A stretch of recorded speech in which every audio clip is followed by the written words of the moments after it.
Dans cette vidéo, tu vas découvrir les nouveautés de Xcode 27. Dans cette version, Apple a mis l'accent sur l'IA et notamment l'utilisation d'agents IA pour t'aider à créer et tester tes apps beaucoup plus simplement. Je vais tout te montrer dans cette vidéo, mais d'abord, moi c'est Clément Golden, développeur iOS et formateur dans le domaine. Abonne-toi à la chaîne pour plein de contenu sur le sujet et sache aussi que j'ai créé un cours gratuit, une série de 5 vidéos. On va créer ensemble une application de A à Z et ça va me permettre de t'apprendre les fondations de la création d'applications iOS. Donc surtout, n'hésite pas, premier lien en description de la vidéo, c'est gratuit. Et sinon c'est parti, on y va après la petite intro. Allez, aujourd'hui on va regarder du coup cette vidéo What's New in Xcode 27 et on commence notamment avec l'espace de travail avec Xcode et notamment avec la toolbar qui a été mise à jour. Donc on a une différente organisation des outils qui ont un petit peu bougé par-ci par-là, mais surtout maintenant on va pouvoir créer notre propre barre d'outils. Donc là on a différentes versions, on va pouvoir réorganiser, mettre les choses où on le désire suivant nos besoins. Ensuite on a des nouveaux thèmes sur Xcode pour personnaliser beaucoup plus notre espace de travail là aussi. Il faut aller dans les paramètres de Xcode et dans apparence. Et donc là on a plus d'options maintenant. On va avoir différents petits curseurs pour régler les différentes couleurs du fond ou des textes. Et on va avoir différents presets avec différentes couleurs. Donc on a plus de choix comme ça par défaut. Et même derrière on va pouvoir encore plus personnaliser en changeant vraiment la couleur de chaque élément si on le désire. Donc un énorme accent sur la personnalisation du thème. Et on va aussi pouvoir du coup créer différents thèmes en fonction de chaque projet. Avoir un thème par projet. Comme on le voit ici avec un thème un petit peu rose et ici pour notre projet un thème un petit peu plus bleu. Et on peut voir un petit peu un aperçu les différents thèmes en dark mode et donc là personnellement je trouve ça magnifique. Sinon maintenant en ce qui concerne les erreurs qui vont s'afficher dans Xcode, auparavant ça mettait directement les erreurs en rouge, alors que maintenant eh bien tant qu'on n'a pas build le projet, tant qu'on l'a pas lancé par exemple sur le simulateur, eh bien les erreurs comme ça vont rester en blanc, donc elles vont se fondre et être beaucoup plus discrètes, qu'on soit pas totalement interrompu quand on est en train d'écrire du code, et ça deviendra rouge uniquement quand on va lancer l'application, du coup quand on va la build. Voilà, ça va devenir comme ça, sauf si on a résolu le problème en écrivant. Maintenant, en ce qui concerne la création de projets et de fichiers, déjà une nouveauté très intéressante, quand on va créer un nouveau projet, un tout nouveau projet d'application, on va avoir une nouvelle façon de faire. On va pouvoir rapidement choisir quel type de projet on veut créer, par exemple une application comme ça, une application basique, et surtout on va pouvoir du coup créer un projet aussi simplement que ça. Et on n'aura même pas besoin de forcément mettre un nom de projet. Donc on va pouvoir faire ça en quelques petites secondes, on n'aura plus besoin de remplir plein d'informations pour créer un nouveau projet. Et donc ça nous permet de tester des choses beaucoup plus rapidement. Et c'est un petit peu plus tard, au moment où notre projet nous intéresse et qu'on a envie de le continuer, qu'on va pouvoir le sauvegarder et ici du coup mettre peut-être un nom de projet. Ça c'est si on décide de garder le projet, et voilà, si on décide de pas continuer là-dessus, on va pouvoir directement le supprimer. Donc très cool de ce côté-là, on va pouvoir faire les choses beaucoup plus vite. On va aussi pouvoir créer des fichiers SwiftUI et qui ne vont pas être forcément liés à un projet. Ça va être des fichiers qui vont pouvoir vivre tout seuls avec du code à l'intérieur, du code SwiftUI. On va même pouvoir afficher une preview si on le désire. Et encore une fois, tout ça ici, eh bien ce n'est pas dans un projet d'application, c'est vraiment un fichier à part. Et donc c'est très pratique pour tester rapidement des choses et même pour partager du code à d'autres personnes. Et maintenant parlons du gros morceau de cette vidéo, c'est-à-dire Apple Intelligence, notamment des agents IA intégrés. Alors déjà on a un tout nouveau bouton ici en haut dans la toolbar qui nous permet de créer une nouvelle conversation avec un agent. Et donc ici on va pouvoir directement parler à un agent préalablement connecté à Xcode. On va pouvoir faire ça dans les paramètres. On peut connecter soit Google Gemini, ChatGPT Codex ou bien Claude. On va pouvoir connecter ces agents directement en 3 clics et une fois connectés on va pouvoir leur parler directement comme ça et ils vont pouvoir effectuer directement des actions sur notre projet tout en ayant la vision globale du projet pour du coup avoir du contexte et écrire et créer de meilleures choses. Donc il faut voir ça un petit peu comme un assistant qui va pouvoir faire des choses avec toi, il va pouvoir t'aider et même faire des choses en parallèle. Et on va même pouvoir avoir différents agents qui travaillent en même temps. Donc on peut lui parler en anglais, en français, peu importe. Et on va avoir notamment un outil, on va pouvoir marquer /plan comme ça pour demander à l'agent de créer un plan pour faire quelque chose dans notre application. Et donc là, il va pas modifier le code directement. Il va vraiment travailler tout seul pour mettre en place un plan étape par étape qu'on va devoir ensuite valider pour qu'il puisse faire quelque chose derrière si on le désire. Donc ici, on reste vraiment l'architecte de notre application et on se sert vraiment des agents comme assistants. L'agent pourra même nous demander des confirmations si on veut faire telle chose plutôt qu'une autre. Et donc du coup, après, il nous crée le plan qu'on peut lire de A à Z. On peut directement ensuite répondre à l'agent pour modifier le plan jusqu'à qu'il nous convienne. Et après ça, une fois qu'on est satisfait, on peut valider et lui dire de travailler. Et donc l'agent va mettre tout en place au fur et à mesure pour ajouter telle ou telle fonctionnalité dans ton application ou faire telle ou telle chose spécifique. Et même l'agent va pouvoir créer d'autres agents pour faire d'autres choses en parallèle. Donc tu pourras avoir littéralement toute une équipe qui va faire plein de différentes choses en même temps. Donc c'est vraiment ultra puissant tout ça. Tu vas pouvoir à toi tout seul créer des applications comme si tu avais toute une équipe avec toi. Bien sûr, tout ça, ça n'empêche pas de savoir comment on fait les choses, comment on crée une bonne application, une bonne expérience utilisateur, une bonne interface utilisateur pour corriger l'agent si vraiment il fait des choses qui ne sont pas forcément très bonnes. Il faut avoir cette compréhension de qu'est-ce que c'est une bonne application, une application qui fonctionne bien pour vraiment le guider correctement, pour rester un bon architecte de l'application. Donc vraiment, je le répète, mais n'hésite pas à t'inscrire à mon cours gratuit, premier lien en description de la vidéo, ça te donnera des solides fondations dans le domaine et comme ça tu pourras mieux guider les agents derrière. Donc voilà, après il va travailler, il va te dire qu'est-ce qu'il fait, il va t'afficher potentiellement des screenshots, qu'est-ce qui a changé avec son processus étape par étape, qu'est-ce qu'il a consulté comme information, qu'est-ce qu'il a modifié comme fichier, etc. Sinon en haut dans la sidebar, on va avoir le coding assistant ici. On va pouvoir cliquer là-dessus pour afficher ce panneau-là, un historique, des conversations, des différents agents qui travaillent, notamment pour voir si on a des messages non lus ou s'il y a des agents qui attendent des informations de notre part pour continuer leur travail. Tout ça va se passer ici dans l'onglet Coding Assistant. Et donc je vais faire plein de vidéos sur tout ça et donc n'hésite pas à t'abonner à la chaîne pour ne rien louper. Ensuite, une autre grosse nouveauté dans Xcode, ça va concerner les tests de notre application sur simulateur ou appareil réel. Et donc jusque là on avait le simulateur et donc maintenant on va avoir une évolution de cet outil-là, outil qui s'appelle Device Hub désormais. Et donc à quoi ça va ressembler concrètement? Ça va ressembler à ça quand on va lancer notre application par exemple sur simulateur sur iPhone 17 Pro, sur notre Mac.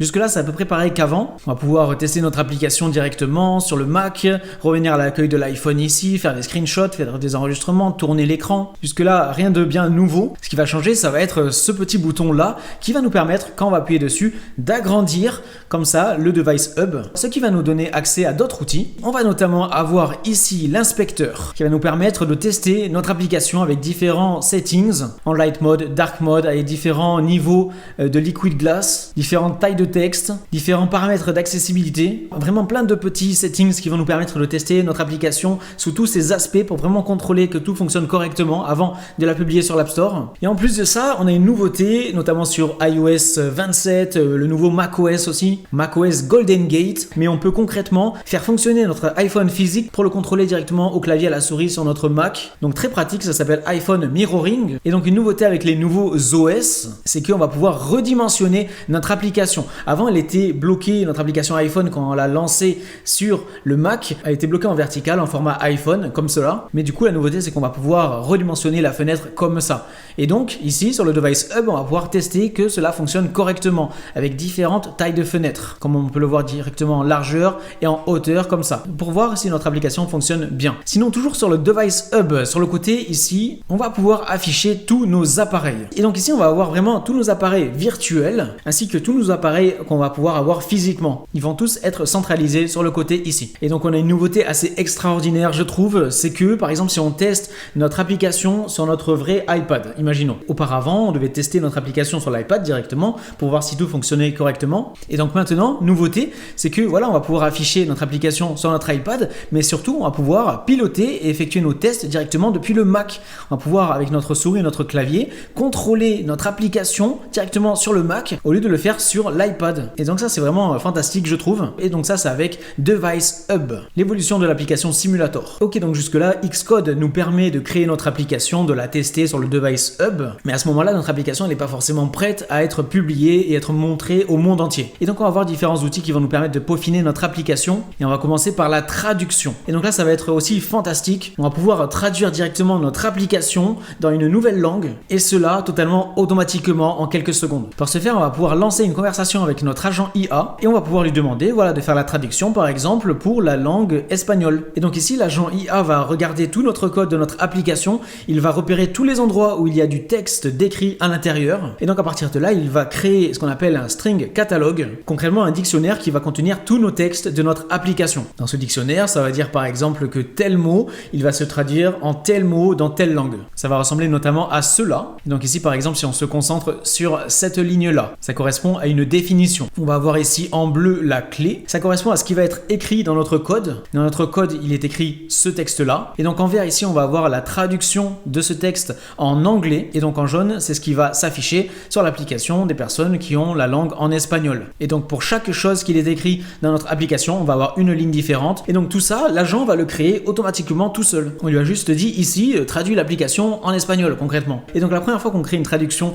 dans notre application, l'agent va setup ce dictionnaire-là. Et donc après, quand on va vouloir ajouter une nouvelle langue, ça va être encore plus simple. Dans notre dictionnaire, ici on va avoir un petit bouton plus, le voilà, on va pouvoir cliquer dessus et on va pouvoir faire Generate Translations.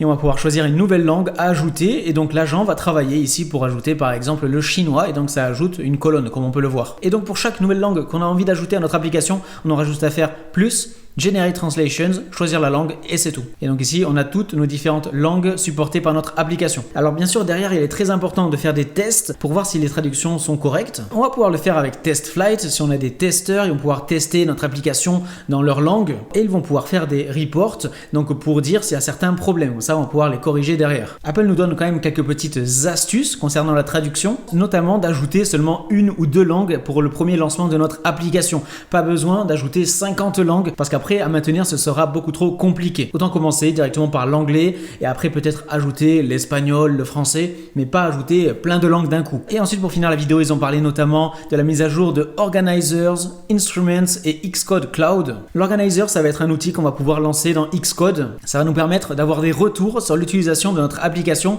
par les utilisateurs. Quand on a un nouvel appareil Apple pendant le setup initial, ça nous demande si on accepte ou pas de partager des informations avec les développeurs. Et donc les personnes qui acceptent, ça va nous permettre de recevoir des informations directement ici. On va voir si on a beaucoup de crash de notre application, si elle consomme beaucoup d'énergie, si elle prend beaucoup de stockage dans la mémoire des appareils, et cela en fonction de chaque version de ton application que tu envoies sur l'App Store. Et donc voilà, ça c'est l'Organizers, et donc ils l'ont un petit peu amélioré avec des nouvelles fonctionnalités, notamment en ce qui concerne le stockage. Et donc si on a des problèmes dans notre application, là aussi on va pouvoir faire appel à un agent IA pour nous aider à résoudre les problèmes. Je passe rapidement sur ces petits derniers points, peut-être je ferai des vidéos dédiées plus tard, mais voilà, je veux pas que cette vidéo soit trop dense. Et donc après l'outil Organizer, on a l'outil Instruments. Il va nous permettre de tester notre application et d'avoir des retours dessus directement. Notamment, on va pouvoir tester notre application sur le simulateur et donc là, on a un petit ralentissement au niveau de cette animation-là. Et donc dans Instruments, on va pouvoir un petit peu analyser toute notre application, ce qui se passe à l'intérieur et notamment détecter d'où vient le problème de ralentissement, de quelle fonction précise,